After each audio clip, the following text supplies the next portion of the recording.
News में आपका स्वागत है। और सबसे पहले क्योंकि बहुत दिनों से आप चर्चा में हैं, हर जगह आपकी चर्चा हो रही है और वो चर्चा किस लिए वो तो मैं बाद में उसके ऊपर वापस आना चाहूँगा। लेकिन करौली बाबा या फिर मैं संतोष सिंह भदौरिया, क्या कह के आपको संबोधित करूँ? जो आपको अच्छा लगे, जो भी अच्छा लगे। तो मैं यहीं से शुरू करता हूँ। संतोष सिंह भदौरिया करौली बाबा बन गए, जो चमत्कार कर रहे हैं, लोग चमत्कार को नमस्कार कर रहे हैं और जिनका विश्वास है वो तो कह रहे हैं कि नहीं, आप तो बीमारियां भी ठीक कर रहे हैं, तमाम चीजें कर रहे हैं। तो वो संतोष सिंह भदौरिया, जो कि महेंद्र सिंह टिकैत के साथ का एक किसान नेता, से लेकर के करौली बाबा तक का सफर कैसे हुआ? मतलब ऐसी कौन सी साधना आपने की? ये तो गुरु कृपा है। एक ही साधना है, अपने अपने गुरु के प्रति अटूट विश्वास, अटूट श्रद्धा और समर्पण, और गुरु समाहित हो जाता है। इतनी बात है, इसलिए ऐसा बहुत संभव है और आराम से हो जाता है। नहीं, क्योंकि गुरु ब्रह्मा गुरु विष्णु गुरुदेव महेश्वर, गुरु साक्षात पर ब्रह्म तस्मै श्री गुरुवे नमः। तीनों समाये हुए ना गुरु में, इसीलिए सब कुछ संभव है। तो अगर गुरु के प्रति पूर्ण समर्पण हो जाए तो फिर ये होता है कि जो उन्होंने अपने जीवन में जाना था वो चीजें फलित होने लगती हैं। किसी के माध्यम से ऐसा हो सकता है, जिसकी भी आस्था विश्वास श्रद्धा हो ईश्वर के प्रति, अपने गुरु के प्रति। अच्छा, आपके गुरु कौन है, मैं ये जान सकता हूँ? हमारे गुरुदेव पंडित श्री राधा रमण जी मिश्र। तो उन्होंने आपको उन्होंने आपको ये सिद्धि समाधि जी समाधिस्थ हैं। 111 वर्ष की उम्र में उन्होंने समाधि ली, जिंदा समाधि ली उन्होंने। और बसंत पंचमी के दिन उनका जन्म है और चैत की नवरात्र में के पहले दिन उन्होंने शरीर छोड़ा है, महासमाधि ली। तो ये कैसे सिखाया आपको गुरु की एक से एक गंभीर बीमारियां का इलाज जो है वो आप कर देंगे, एक से एक जो लोग आ जाएंगे उनका आप इलाज कर देंगे? आप ये कह रहे हैं कि मैं कर रहा हूँ, बहुत वक्त से कर रहा हूँ। कब से फिर आपका ये दरबार चल रहा है? नहीं, ये तो 22-23 साल हो गए, 22 साल हो गए तब से है, उसमें कोई दिक्कत नहीं है। 22 साल हो गए। तो आप तो अभी मैंने देखा, कुछ देर पहले मैं देख रहा था, अभी यूट्यूब पे आपके कितने वीडियोस हैं, बहुत सारे लोगों ने देखे हुए हैं, आपके बहुत फॉलोअर्स भी हैं, कि आप कैंसर का भी इलाज कर रहे थे। आपने एक लीवर की बीमारी थी, उसका भी इलाज कर दिया, जिसमें रिप्लेसमेंट की जरूरत नहीं पड़ी। नहीं, ऐसा नहीं, सिर्फ ऐसा नहीं। यहाँ इलाज नहीं होता है, यहाँ इलाज नहीं होता है।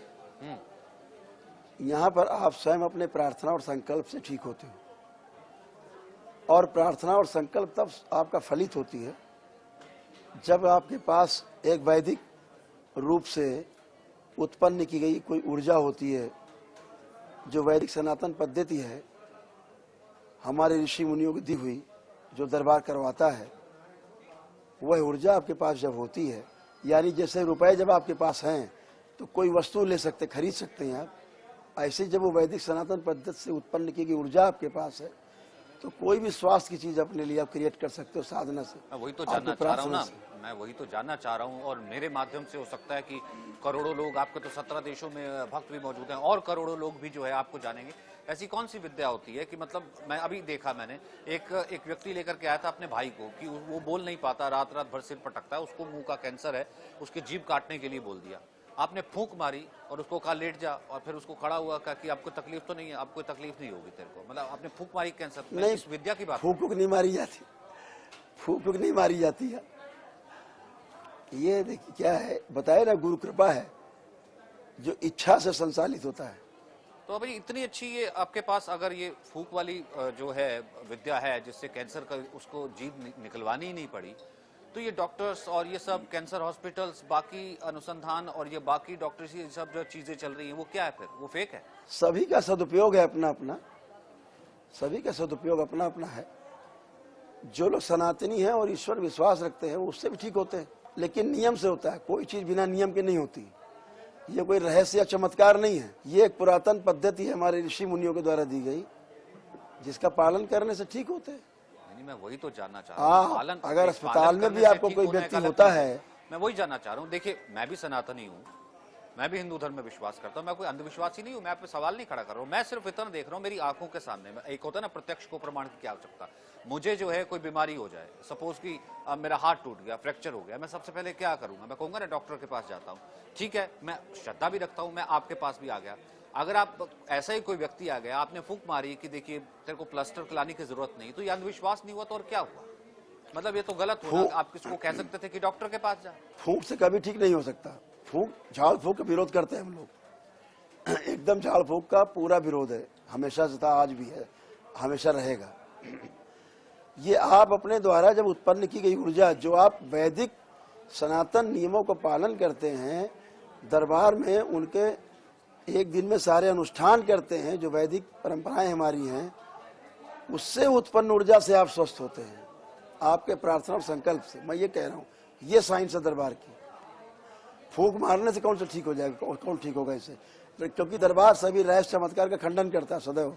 ठीक है, उसके बाद अनुष्ठान करते हैं, आप पूजा करते हैं, आप ये कह रहे हैं। और स्वयं करना होता है तो हाँ, नहीं ठीक है, लेकिन लोग ये कह रहे हैं कि अनुष्ठान का रेट फिक्स है, 50,000 से 1.5 लाख रुपया लिया जाता है हवन का। नहीं, वैदिक अनुष्ठान जो सिंपल हैं, माँ के अभिषेक होते हैं, माँ के हवन होते हैं, श्री 10 महाविद्या के, और रुद्र का अभिषेक होता है, रुद्राभिषेक होते हैं, श्री विष्णु सहस्रनाम होते हैं, तमाम संकल्प होते हैं, प्रार्थनाएं होती हैं, तमाम गंदगी छटती उससे। क्योंकि इस संसार की सबसे बड़ी शक्ति के नाम है उस शक्ति के नाम है प्रार्थना। और प्रार्थना और संकल्प दो शक्तियां होती। मैं मान रहा हूँ बाबा जी, मैं मान रहा हूँ संतोष जी कि बहुत शक्ति होती प्रार्थना में। लेकिन मुझे एक बात बताइए ना कि इंटरनल, अंदरूनी अगर चीज जो है कि अगर जैसे अशांति है या कुछ और है, उसके लिए तो चलिए मैं मान सकता हूँ, आप प्रार्थना कर रहे हैं, यज्ञ कर रहे हैं, हवन कर रहे हैं, वैदिक प्रक्रिया है, उसमें पूरा विश्वास है। सर, अगर शरीर में कोई आ गई खराबी, शरीर में अगर कैंसर पनप गया, तो वो कैसे जो है एक हवन ठीक कर देगा? मैं ये कह रहा हूँ। अब मेरा चूंकि ज्यादा गला बैठा है बहुत, आपको बता पा रहा हूँ, पता नहीं आवाज मेरी जा पा रही नहीं आप तक, लेकिन नहीं, बिल्कुल अगर आवाज न जा पा रही तो क्षमा करेंगे, फिर भी मैं थोड़ा सा बताने की कोशिश करता हूँ। बताइए। देखिए क्या होता है, आपने कहा, अपना प्रश्न जो है, जो आपने किया अभी, इस प्रश्न को एक बार और दोहरा दे तो पूरा समझ आ जाए। मेरे आवाज को डिस्टर्ब कर रही है। मैं प्रश्न को दोहरा देता हूँ। मैं ये कहता हूँ कि आपने कहा कि वैदिक प्रक्रिया से तमाम चीजें होती है, हवन होता है, वो होता है, तो मैं उस पर चलिए सवाल नहीं उठा रहा। मैं तो कह रहा हूँ कि बिल्कुल ठीक है, उससे चीजें शुद्ध भी होती है, हवा भी शुद्ध होती है, अंदर की जो आपके अंदर नेगेटिव एनर्जी है वो भी बाहर निकलती है, वो ठीक है। पर एक सिंपल लॉजिकल सवाल मैंने आपसे पूछा बाबा जी कि अगर एक व्यक्ति के शरीर में कैंसर हो गया, हाँ ठीक है, या उसकी किडनी खराब हो गई, हाँ ठीक तो है, वो हवन करके कैसे ठीक हो जाएगा? हाँ ठीक है। अब आपको हम मित्र 1 मिनट में बात, 1 मिनट के समय दीजिए केवल।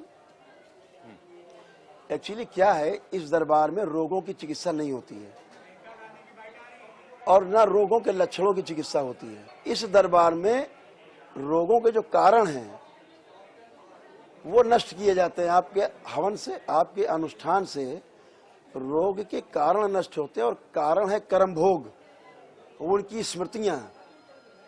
तो स्मृतियों को नष्ट करने का आप संकल्प करते हो तो रोग का कारण नष्ट होता है। अगर रोग का कारण नष्ट, 1 मिनट का समय दे दीजिए, पूरा बोल रहे हैं। नहीं, मैं नहीं बोल रहा, शायद वो बीच में डिस्टर्बेंस आ रही होगी, आप अपनी बात पूरी कीजिए। तो अगर आप देखिएगा, कभी भी पूरे देश में हो रहा है ये, आप इस पर प्रश्न उठाइए। मैं चाहता हूं पूरे देश का मीडिया, आपका जो सशक्त, जो आपकी आवाज है, पूरे देश में जाए कि आप एक प्रश्न करिए, आज के आधुनिक चिकित्सा विज्ञान से एक बार ठीक हो जाने के बाद कैंसर दोबारा क्यों हो जाता है? एक बार गर्भाशय की गांठ निकाल देने के बाद दोबारा से गर्भाशय में गांठ क्यों हो जाती है? एक बार मस्तिष्क से ट्यूमर निकाल देने के बाद दोबारा ट्यूमर क्यों हो जाता है? एक बार उसी रोग की चिकित्सा करते हैं, दोबारा से क्यों बन जाता है?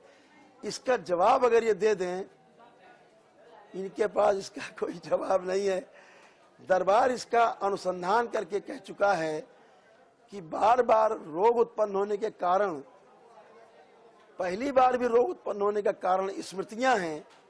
अगर वह स्मृति रहेगी तो रोग एक बार नहीं, आप 10 बार ऑपरेशन करेंगे फिर से वही रोग हो जाएगा।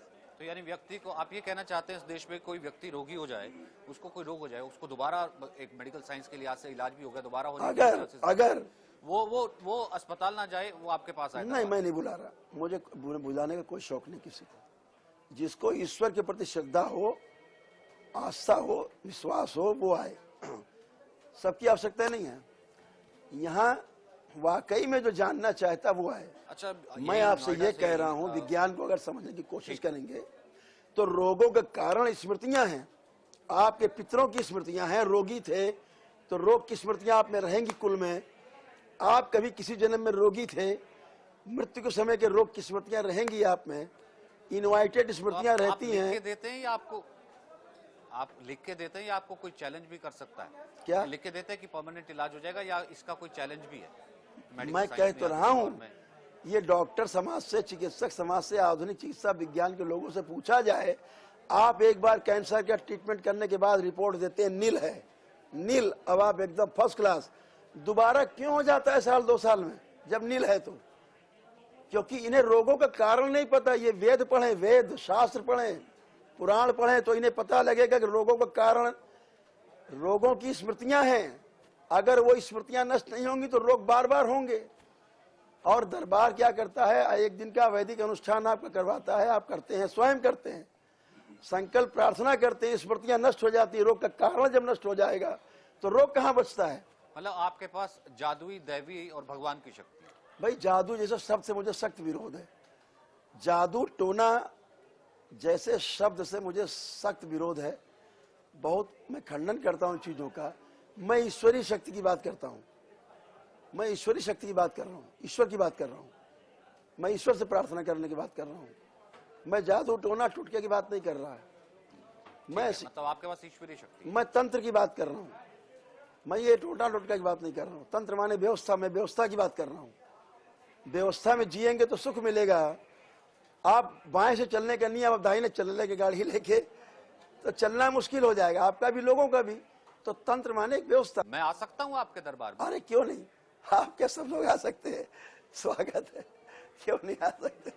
अच्छा, पिटवा तो नहीं देंगे? डॉक्टर साहब गए थे, आपने पिटवा दिया, वो कह रहे। क्यों ऐसा कह रहे?